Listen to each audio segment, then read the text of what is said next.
और परमात्मा सच्चिदानंद घन स्वरूप हम समस्त आत्माओं के प्रीतम श्रीराज जी महाराज के श्री चरणों में प्रणाम। मंच पर विराजमान विद्वत जन और अन्यत्र यत्र तत्र जहाँ भी विराजमान विद्वत जन हैं उन सबको प्रणाम। और आत्म संबंधी जो हमारे परम आदरणीय सुंदर साथ हैं इन सबके चरणों में प्रणाम। मुझे भेजा हक ने याद दीजो मेरा सुख, तब इनो तिरसम का उड़ जासी सब दुख, उड़ जासी सब दुख। बोलिए श्री प्राणनाथ प्यारे की जय। परम आदरणीय आत्म संबंधी सुंदर साथ जी, कर्म वही है जो 7 दिनों में 14 किताबों का चर्चा होना है। आज खुलासा और खिलौत का दिन है, तो खुलासा के बारे में आप लोगों ने सुन ही लिया, नाभि खुलासा, और आगे है उधर खिलौत की बैलेंस बनाने के लिए खुलासा। और खिलौत क्या होता है? सर्वांग का पालन पोषण करने के लिए उधर। उधर माने क्या होता है? पेट। जो कुछ भी हम भोजन करते हैं कहाँ जाता है? पेट। और पेट में डाइजेस्ट होकर के सर्वांग का पालन पोषण होता है। और वास्तव में खिलौत है क्या? ये तो आरती में कह दिया गया है, शाम के समय जो आरती गाई जाती है उसमें उधर। लेकिन खिलौत कहते किसे हैं? एकांत स्थल, अंतःपुर, जहाँ आशिक माशूक के सिवाय दूसरा कोई न हो, जहाँ आशिक माशूक का आंतरिक लीला होता है। अर्थात जो पूर्ण ब्रह्म परमात्मा सच्चिदानंद घन स्वरूप अपनी आनंद स्वरूपा आत्माओं के संग दिव्य आनंद की अखंड लीला करते हैं। बातिन में देखें तो स्वयं उस पूर्ण परमात्मा अक्षरातीत का हृदय ही खिलवत है। और जाहिर में देखें तो किसी स्थान विशेष को कह सकते हैं, जैसा कि 25 पक्ष में कहा जाता है धाम। तो धाम किसको कहा गया है? रंगमहल को। उस रंगमहल के अंदर 4 चौरस हवेलियों के बाद जो 5वीं गोल हवेली है, जहाँ पर सिंहासन पर श्रीराज जी श्यामा जी विराजमान हैं, और उनके श्री चरणों में सामने उनकी आनंद अंग श्यामा जी के अंग जो 12,000 ब्रह्मात्माएं हैं, सखियां हैं, विराजमान होकर के इस माया के खेल को देख रही हैं। उस स्थान को, उस स्थान विशेष को ही मूल मिलावा कहा गया। तो मुझे भेजा हक ने, हक से तात्पर्य क्या है? हक का एक अर्थ होता है हमारा अधिकार, हमारा शेयर, हिस्सा। और यहाँ पर हक से तात्पर्य है पूर्ण ब्रह्म परमात्मा सच्चिदानंद घन स्वरूप से, सर्वशक्तिमान से। वास्तव में परमात्मा को प्राप्त करने का सबका अपना अधिकार है, इसमें कोई शक नहीं। इस तरह से भी उसे ही हक कहते हैं। लेकिन अधिकार तो है, लेकिन अधिकार जताना भी तो पड़ेगा, उसके लिए परिश्रम करना पड़ेगा। ऐसे ही मिल जाता नहीं, मिलता नहीं। तो कहते हैं मुझे भेजा हक ने। हम सबको किसने भेजा है इस मायावी जगत में? हक, यानी हम समस्त आत्माओं के प्रीतम प्राणनाथ पूर्ण परमात्मा सच्चिदानंद घन स्वरूप, जिसे हम राज्य कहते हैं। राज्य ने भेजा, याद दीजो मेरा सुख, और भेजा तो कहा क्या कि याद दीजो मेरा सुख, मेरे सुख को याद देना। ये कह कौन रहा है, किससे कह रहा है? मुझे भेजा आपने, ये कौन कह रहा है और किससे कह रहा है? एक खिलौत की वाणी में श्री इंद्रावती सखी के हृदय धाम में पूर्ण ब्रह्म परमात्मा सच्चिदानंद घन स्वरूप विराजमान होकर के जाहिर हो चुके हैं। तो इंद्रावती सखी हम आत्माओं से कह रहे हैं कि जब श्री देवचंद्र जी खोज को निकले थे, यानी श्री देवचंद्र से तात्पर्य क्या? देवचंद्र जी के हृदय धाम में किसका बैठक है? श्यामा जी महारानी। खोज के लिए क्या? खोज के लिए कि हमारे आत्मा के प्रीतम, हमारे प्राणनाथ कौन हैं? खोज करते करते जब राज्य का दर्शन होता है तो लास्ट दर्शन, तीसरा दर्शन प्रत्यक्ष में, और जिस स्वरूप में विराजमान होकर के इस माया के खेल को दिखा रहे हैं उस स्वरूप में दर्शन देते हैं। कहाँ पर देते हैं? जामनगर श्याम जी के मंदिर में, और वहां पर दर्शन दे करके हृदय धाम में विराजमान हो जाते हैं। उसी बात को मामूद जी बताते हैं कि श्यामा जी कहते मुझे भेजा हक ने, श्यामा जी ने क्या कहा कि मुझे राज जी ने भेजा है। किसने? याद दीजो मेरा सुख,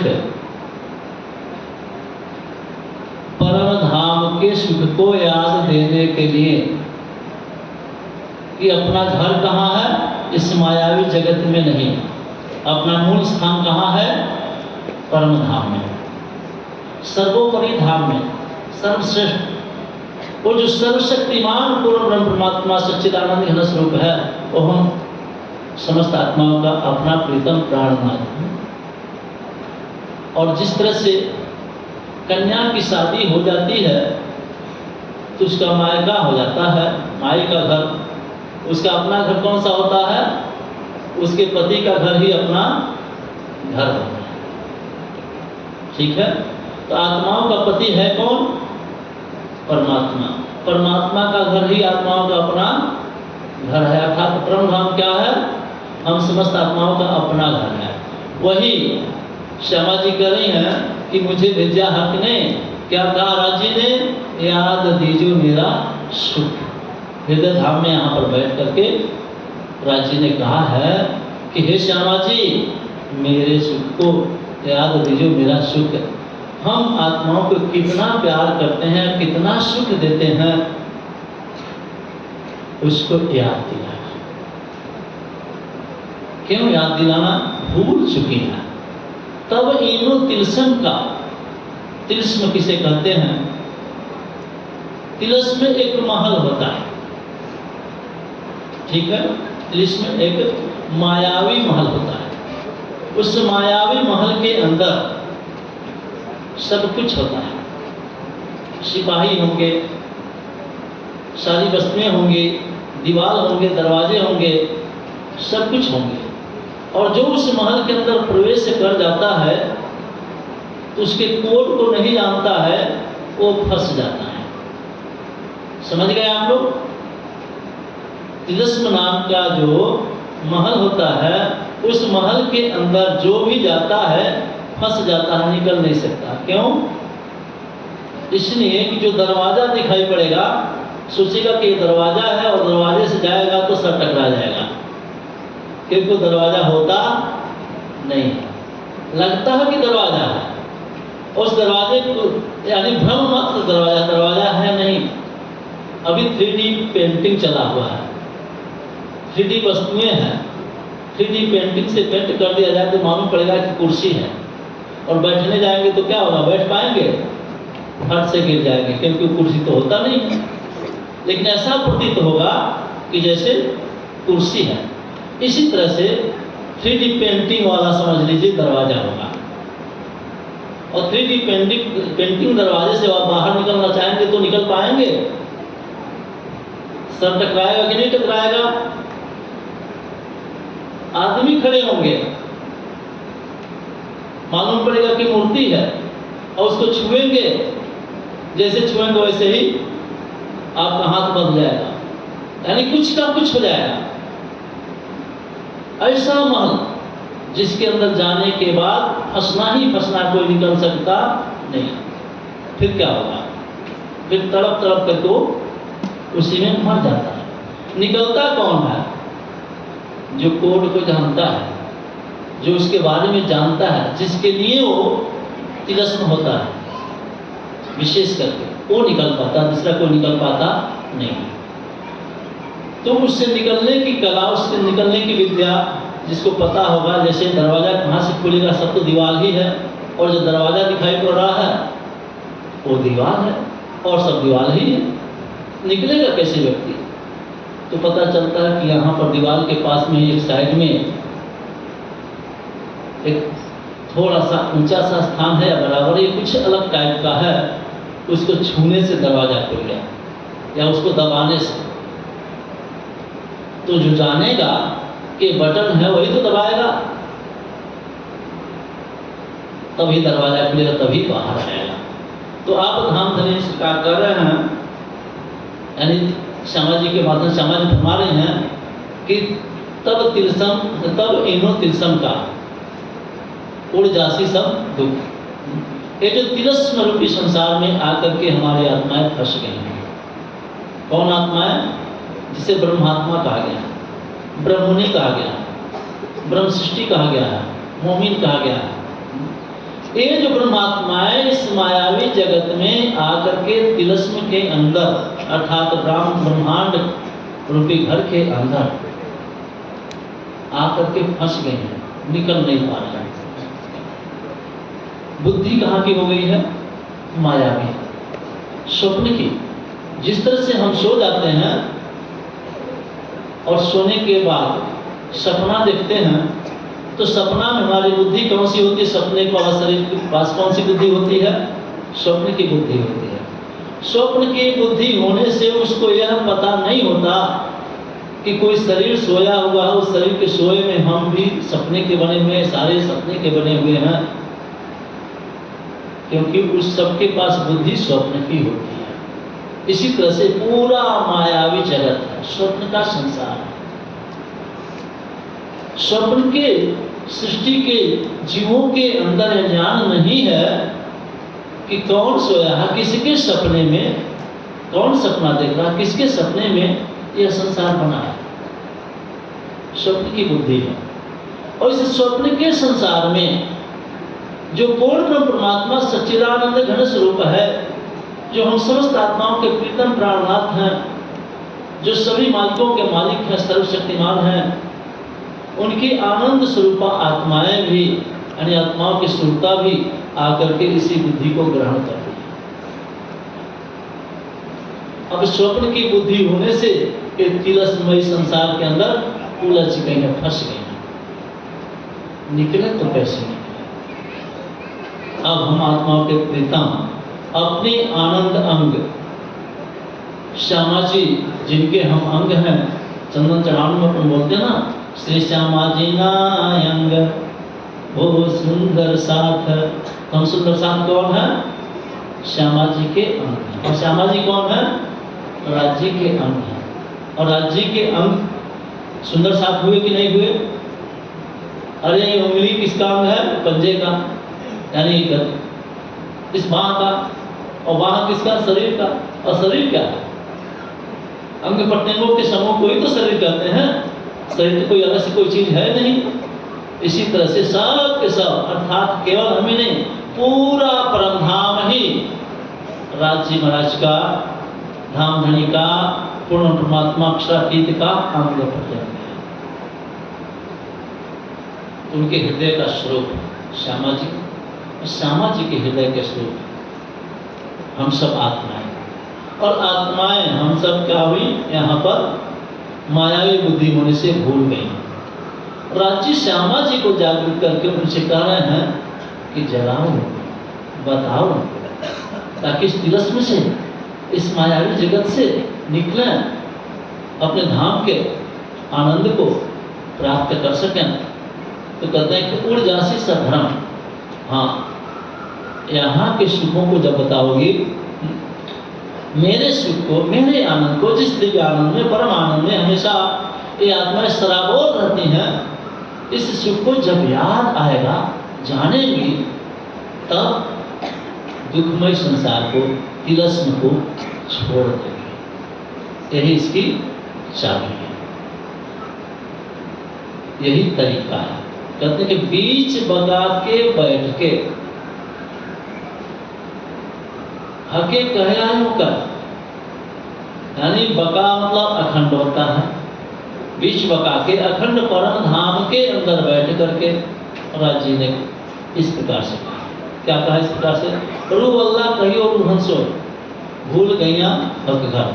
हे रू अल्लाह श्यामा जी मनानी, रू अल्लाह माने श्यामा जी, कहियो रू हंसो, रूहों से कहना भूल गैया हक घर, अपने प्रीतम के घर को भूल गई।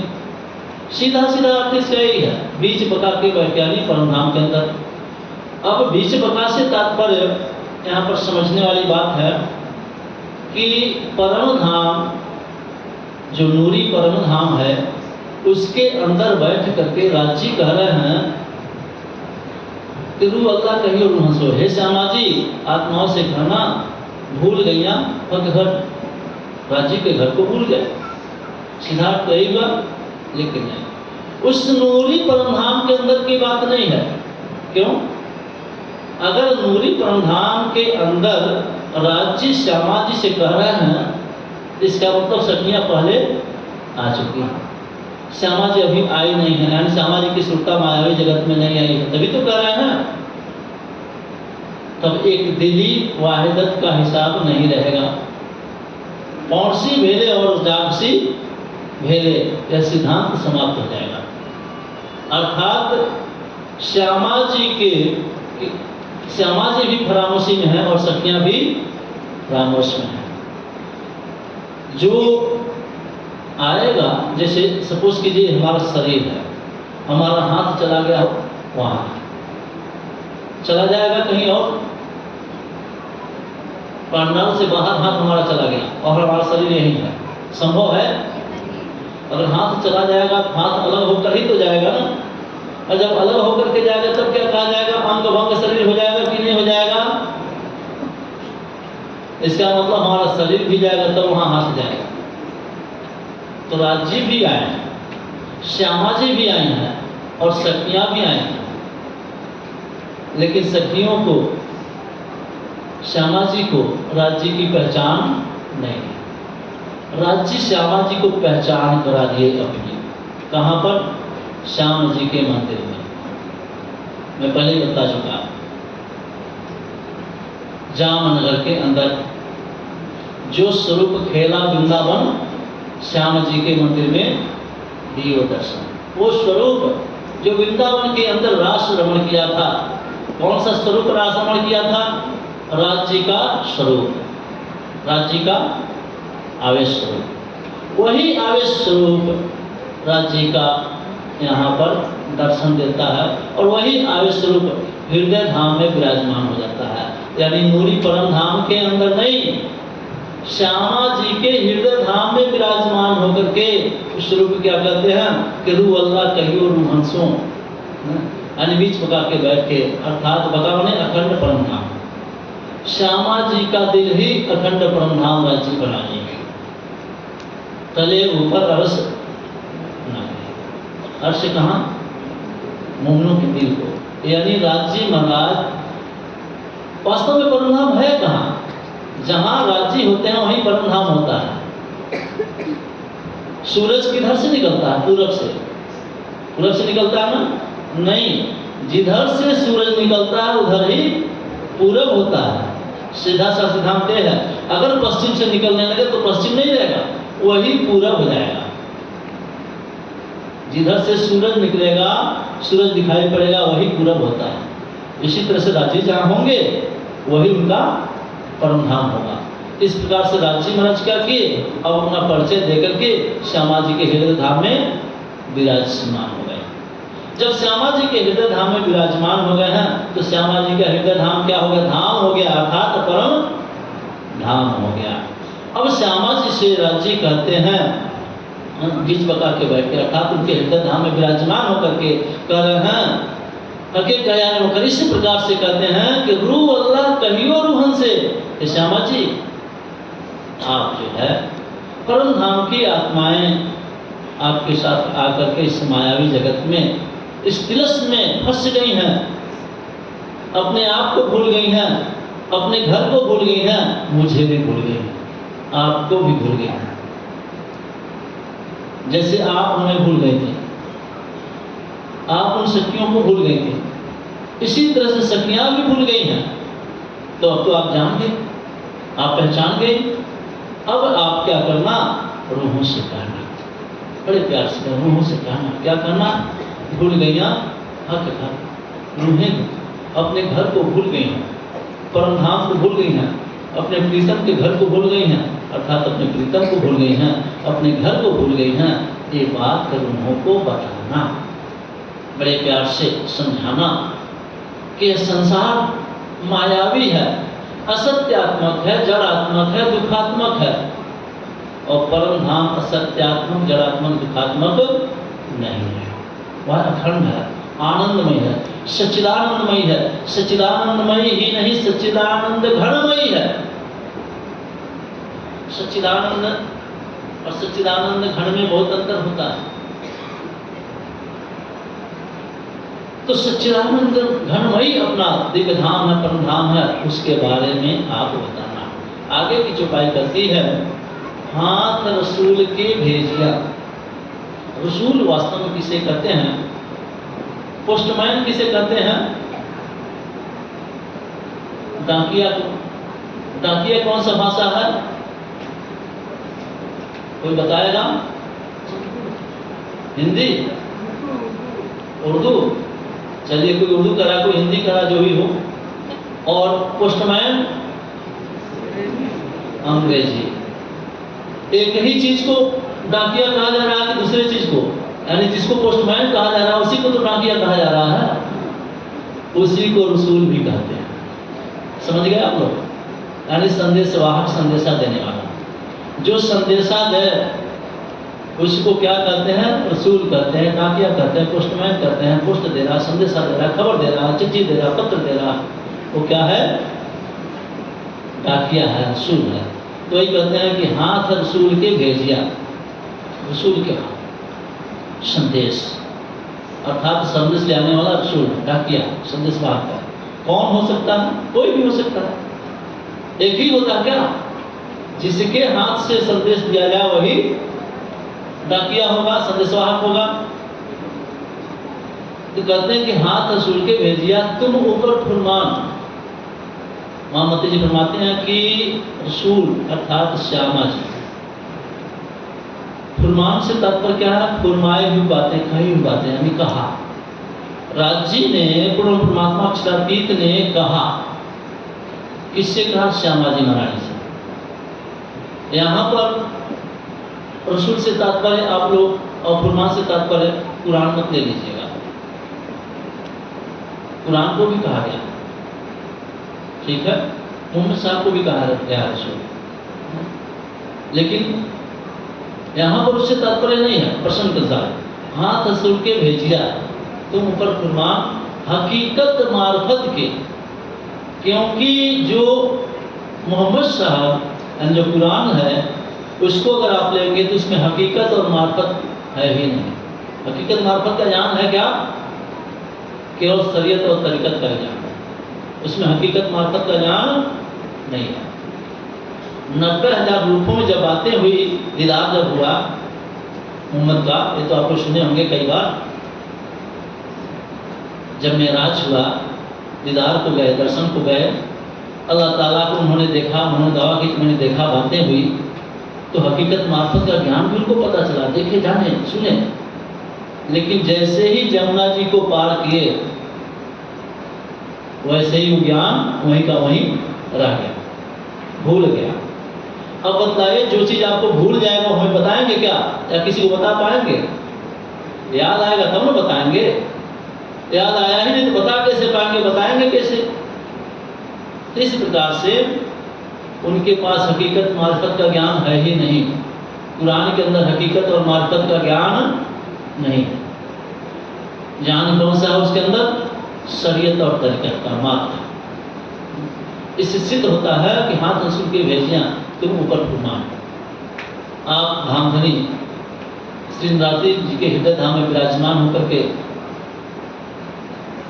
फरमा रहे हैं, अर्थात मावती जी फरमाते हैं कि राजी ने हकीकत और मार्फत का ज्ञान रसूल बना करके, अपना संदेशवाहक बना करके श्यामा जी को भेजते हैं। अर्थात श्यामा जी को जागृत करके उनके हृदय धाम में विराजमान होकर के और अपनी बातें उनसे तुम्हारे लिए कहलवाते हैं, हे परमधाम की रूहों आत्माओं मोमिन, तुम क्यों न करो पहचान।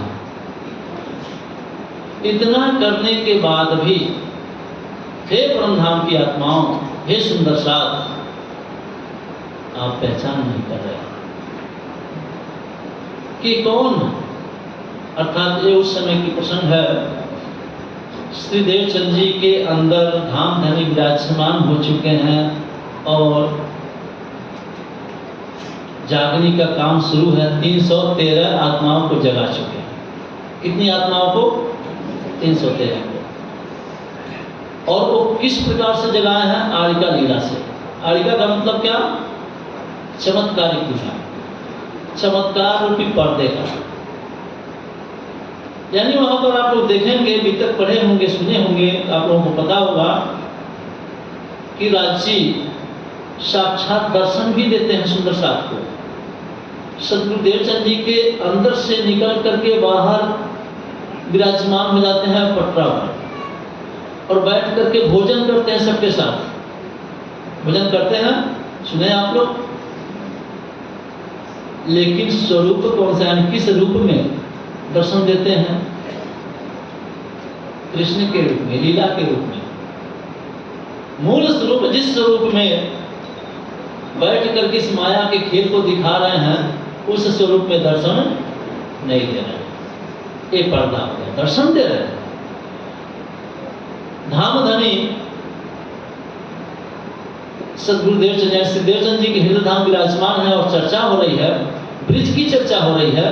तो हमारी ब्रिज की लीला जिस तरह हम टेलीविजन में देखते हैं स्पष्ट, इस तरह से ब्रिज की लीला पूरी दृष्टिगोचर हो रही है। रास की लीला दृष्टिगोचर हो रही है। लेकिन परम धाम की चर्चा करते हैं तो परम धाम का कुछ भी दिखाई पड़ता नहीं है।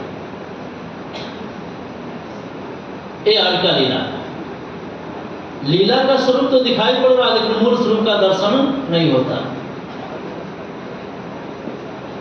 ये भी एक प्रसंग आया है कि जब जमुना जी का वर्णन करते हैं तो हाथों से दीवार पर ऐसे करते हैं, कहते हैं देखो सुंदर साथ जी, ऐसे कलकल कलकल करती हुई जमुना जी उखराज पहाड़ से निकल करके प्रवाहित होती हैं। उखराज पहाड़ से निकल करके जमुना जी बहती हैं तो पानी बहने लगता है, यानी जमुना जी वहां से प्रकट हो जाती हैं। यहाँ पर पानी जरूर दिखाई पड़ता है, लेकिन परम धाम की जमुना जी दिखाई पड़ती नहीं। और ब्रिज का चर्चा करते हैं, रास का करते हैं तो ब्रिज और रास साक्षात दिखाई पड़ता है, लीला दिखाई पड़ता है। तो परम धाम की जो बातें करते हैं वो दिखाई नहीं पड़ता, और न दिखाई पड़ने से सुंदर साथ विचार नहीं करते, शब्दों का विचार नहीं करते। सुंदर बाई देखा दिल के दिनों माही, ब्रिज रास और धाम को पर जागनी की सुध नहीं। इसलिए सुंदर साथ देखते हैं, आड़िका लीला होती है, चमत्कारिक लीला होती है, देखते हैं, चर्चा सुनते हैं, लेकिन मूल स्वरूप की पहचान वास्तव में कर पाते नहीं हैं। इसलिए वितक में आता कि 313 के 313 वो सो गए। जगने के बाद कोई सोता नहीं है। अरे संसार में जो हम सोते जागते हैं, जागना सोना नहीं। आत्म जागृति होने के बाद आत्मा अपने प्रीतम की पूर्ण पहचान कर लेगी, उसके बाद ऐसा हो ही नहीं सकता कि अपने प्रीतम को छोड़ करके अन्य किसी के चक्कर में पड़ सके। इसका मतलब पूर्ण पहचान नहीं होती। कहते हैं बहुत से विद्वान लोग, उसमें एक श्री मिहिर राज की आत्मा जागृत रही, लेकिन वो भी नहीं, वो भी सो गई। प्रयास जारी रहा। धाम धनी हवसा में दर्शन देते हैं, वहां पर उनकी आत्मा उनके अंदर से, हृदय से निकल के बाहर प्रत्यक्ष होकर के और फिर हृदय में इंद्रावती सखी को लेकर के बैठ जाते हैं। अब इंद्रावती सखी जब जग गई हैं, तब से वो कभी सोई नहीं। समझ गए आप लोग? तो एक हकीकत मार्फत की तुम क्यों न करो पहचान। हे परम धाम की आत्माओं, श्यामा जी परम धाम की हकीकत और मार्फत की लीला का वर्णन करके समझाते, सब कुछ बताते रहे, लेकिन आपने पहचान नहीं किया, पहचाना नहीं कि हमारे धाम के धनी हैं। आपने, आपकी दृष्टि कहाँ रही? लीला के स्वरूप पर। ठीक है, आज भी सुंदर साथ लीला के स्वरूप को ही बहुत से सुंदर साथ मानते हैं, तो वही हमारे आत्मा के प्रीतम है। राजी वाणी में स्पष्ट करते हैं कि जाहिर दुल्हा छोड़ के करत मायने कुछ, देख इनकी अकल होत अचंभा मुझ। जाहिर दुल्हा कौन है? स्वयं पूर्ण परमात्मा सच्चिदानंद घन स्वरूप, जो मूल मिलाए परम धाम के अंदर विराजमान होकर के इस माया के खेल को दिखा रहे हैं। वही धाम के धनी आवेश स्वरूप से इस मायावी जगत में और मूल स्वरूप से परम धाम में विराजमान, और वो आवेश का स्वरूप वही उनका स्वरूप पहले ब्रिज में आया, जिस तन में आया उस तन का नाम कृष्ण था, और उसी तन से अब छोड़ करके उस तन को, क्योंकि वो कालमाया का शरीर था, तो कालमाया का शरीर तो छोड़ना पड़ेगा, छोड़ करके रासमंडल में गए, योग माया के ब्रह्मांड में। योग माया के ब्रह्मांड में जो चीज एक बार बन जाता वह मिटता नहीं, तो वहां पर किशोर अवस्था का तन मिला, जिसको बांके बिहारी कहा गया। वहां पर रासलीला करके और वहां से पुनः अपने धाम को, परम धाम को, सखियों की सुरता को लेकर जाते हैं। और कुछ मनोकामनाएं बाकी रह गई थी, कि मनोकामनाएं क्या, कि माया तो मैंने अच्छी तरह से देखी ही नहीं, प्रेम तो बना ही रहा, विस्तार नहीं करता हूँ, बस संक्षेप में बता देता हूँ। तो फिर इस जागनी के प्रमाण इस प्रमाण में आए, और वही स्वरूप आकर के जिस तन से लीला की उस तन का नाम देवचंद्र, और फिर दूसरे तन का नाम मिहिरराज। तो मिहिरराज तन से पूर्ण पहचान करा दी अपनी। जब पूर्ण पहचान हो गई तो आज सुंदर साथ क्या कहते हैं, मिहिरराज परमात्मा कोई कहता है। दूसरे तन से भी, पहले तन यानी दूसरा तन जो है श्री देवचंद्र जी का, उससे भी पहचान नहीं हुई। इसने धनी देवचंद्र शरीर का नाम जुड़ा रहा, और पहला तन जो था कृष्ण, उसमें तो बिल्कुल ही पहचान नहीं हुई, इसीलिए संसारिक भाव रहा। अब इस तन से पूर्ण पहचान हो गई तो हम क्या कहते हैं, श्री प्राणनाथ धाम धनी अक्षरातीत। कोई मिहिरराज प्राणनाथ नहीं कहता, मिहिरराज धाम धनी नहीं कहता। और दूसरे तन से ही एक वाणी अवतरित हुई है, इस वाणी से ही हम सबकी जागनी हो रही है और होती रहेगी। बस इसी के साथ वाणी को विश्राम देता हूँ। समय शायद ज़्यादा हो रहा है, समय में बताया नहीं गया था, इसलिए मैंने समय का ध्यान नहीं दिया। चलिए, तो कहते हैं हकीकत मार्फत की तुम क्यों न करो पहचान, है परम धाम की आत्माओं। ये हकीकत और मार्फत का ज्ञान आ गया है, और इससे अपने प्रीतम की पहचान करके अपने धाम वापस निज धाम को चलो और अपने प्रीतम के दिव्य आनंद को प्राप्त करो। चलिए चुपाई कराते हैं। हाथ रसूल के भेजिया तुम ऊपर फुरमान, हकीकत मार्फत की तुम क्यों न करो पहचान, तुम क्यों न करो पहचान। बोलिए श्री प्राणनाथ प्यारे